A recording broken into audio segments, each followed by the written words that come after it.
Ricky, how does this feel? Ricky, could you step up here? Can you come a little bit, closer, please? Thanks a lot. I really appreciate it. How Yeah. does it feel? It's extraordinary. I'm very happy.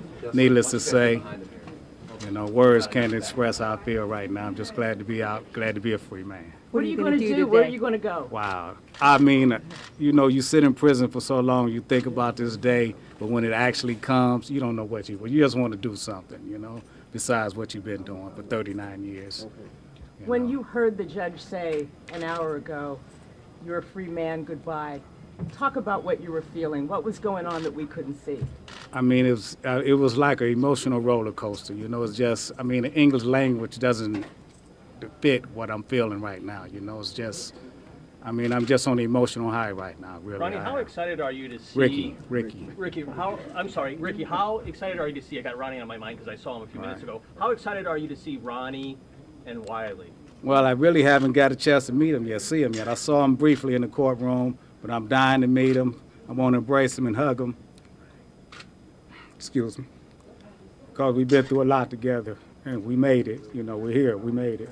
One of the other inmates who've been released through the Innocence Project said that it's hard to keep hope alive, but once the Innocence Project gets on your case, you have new hope. Listen, I can't begin to tell you, those guys are fantastic, really, they are. You know, once they lock onto it, it's like a pit bull. They don't, you know, this guy here, I mean, he's my hero. He saved my life, literally, you know. And everybody else on the team that worked on my case for nearly a decade, I do believe, you know. These guys are tremendous. They do great work. You know, I was glad to have them, you know, because I wouldn't be here without them. You walked into the courtroom today, you smiled at some people, you waved at them. Who were they? Family, friends, and I mean just people I didn't really know. I'm just glad to see people. You know? I'm just happy to see people, you know, for real. What are your thoughts about the people who got you here in the first place 39 years ago, the people who said you did it when you didn't? Well, I guess a lot of people will want me to hate that person and carry animosity towards him, but I don't. You know, people have to remember that they see him as a grown man today, but in 75, he was a 12-year-old kid. And he was manipulated and coerced by the police, you know, and they used him. They used him to get us in prison. So as far as that young man is concerned, I wish him the best.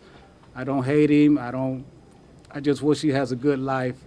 It took a lot of courage to do what he did in that courtroom. You guys didn't see his testimony. You didn't hear his testimony, but it took a lot of courage to do what he did. They tried to break him. They tried to screw him up. But at the end, he always said the same basic thing. They didn't do it. I lied. And that took a lot of courage for him. He's been carrying a burden around for 39 years like we have. But in the end, he came through, and I'm grateful for that. 39 years, did you ever think that you would be here? Can you tell me why, how you got through all of this, knowing you're innocent for 39 years? I mean, it's a lot of things you go through, but honestly, there are some guys in prison right now, some old law guys that really helped me get through this, taught me how, just because you're in prison, you don't have to be a prisoner. You got to be a man, you know, and you got to get yourself together regardless of what the circumstances are, and you got to press forward. You know you're innocent, and you got to keep fighting, you know. After this many years, what are your concerns getting back into society? A lot has changed. A great deal has changed, and really I haven't had time to think about it. You know, I'm just so happy to be right here. You know, I want to get on with my life, and maybe when things quiet down, I have time to think about that. Did you How think old this are you day would now, ever Ricky? come? What's your first meal you're going to have? What have you been thinking Wow, about? everybody asks that. 39 I mean, I don't really, as long as it's not prison food, you know. I mean, it doesn't really matter. You know, I'm not, you know, it's not a big deal about the food. How Did you old are think you this now, day would Ricky? ever come? Did I think this day would ever come? Yes, I did. I did. Because if you don't, I mean, something inside you is going to give if you don't feel like that. You have to. You have to believe that you're going to be here, you know, and you just have to keep believing, you know. What would you say to the other people in prison right now who are innocent, who might have been wrongly convicted like yourself? Get in touch with these guys. You know, seriously. I mean, get in touch with these guys. If you're honestly innocent, get in touch with these guys. They can really help you, you know. Well, they're going to try anyway, their best. Has this changed your view of the... Do you have a place to stay, family to be with? That's kind of precarious right now. It's kind of ironic because for 39 years I've had a place to stay, but now, you know, that's precarious right now. I don't really know, you know. Has this How old changed are your you view of now? the I'm justice sorry. system? I'm 57. 57? Yes. Okay.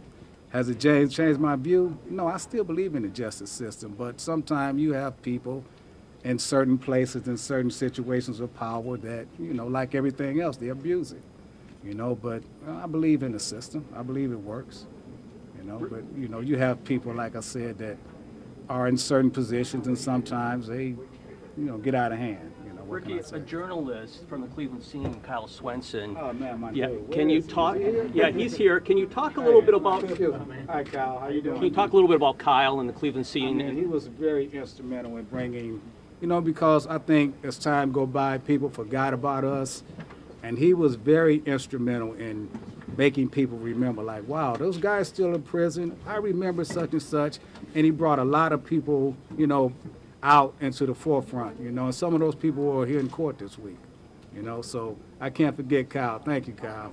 Ricky, you were given the death penalty at one point, although it was resolved on appeal.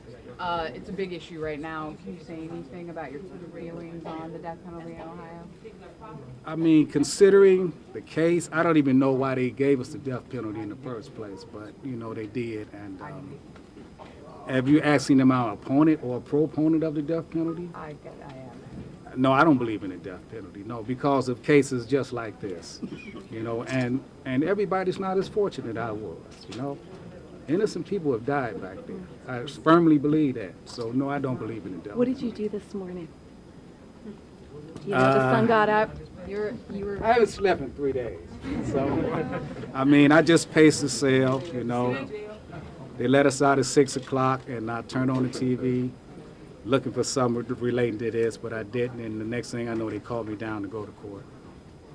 So, And this happened in 10, 15 minutes? yes, too. it did. It did. Excuse me. Yes. I mean, I'm just, like I said, I'm so elated to be here, happy to be alive, you know. I got a lot of people to thank, and I'm really grateful. Thanks, guys. All right, thank God you. bless. Thank you. God Thank bless. you.